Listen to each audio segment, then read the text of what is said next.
Parte sa usa ka balay sa Barangay Lahog, Cebu City na hulpa kun ngano atong sayran sa live report ni Nico Serino. Nick.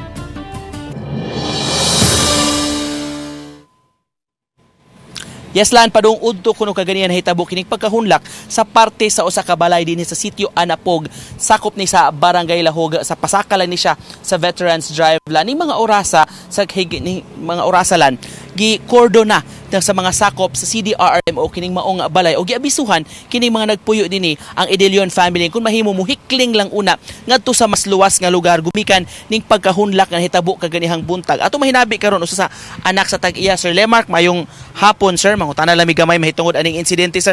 Before this incident happened sir, doon na kuno nabantayan nga managliki or mga insidente dito sa inyong balay? Yes sir, sir. Kanus aman to sir, dugay na to? Since 2019 sir, money first na mo nabantayan sukad nga na-construct ni ang building o tapad na mo sa kuan sa among likod nihunlak sad na siya. Then pag tan-aw kay naay tubig nga kuan gasirip ba. So basin sa kuan tubo nga nabuak. Nya karon ang ikaduha nga nahitabo ang kaning sa atubangan sad sa muan ni hunlak sad na siya nya among gibuni rasad. Then karon kanina gyud ang sasala na mo. Sala ning area sa inyo sir? Yes sir. You were saying ganina sir nga mas maayo gani kay way tao kay gagahapon busy kay ni sa inyong balay daghang kay tawo unta?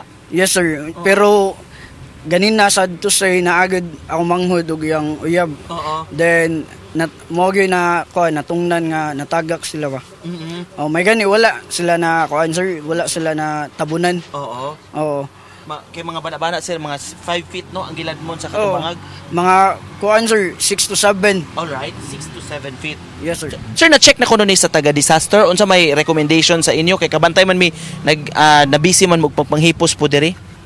So far sir karon kay mo kuan sa mo bakwit lang sa mi. Alright. Kadihot dahil ilasang i-observe unsay tanawon nila diri. Then ako mga kuan ang ginikanan ang manghud uban adto sa pardo nya ang papagmama ug ang manghud usa kay ari sa amoa sa Kamputhaw.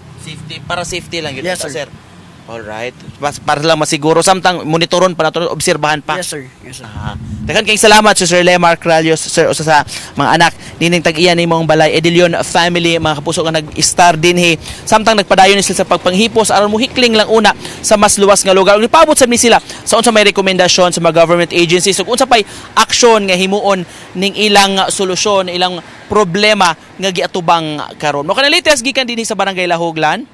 Okay, daghang salamat Nico Serino.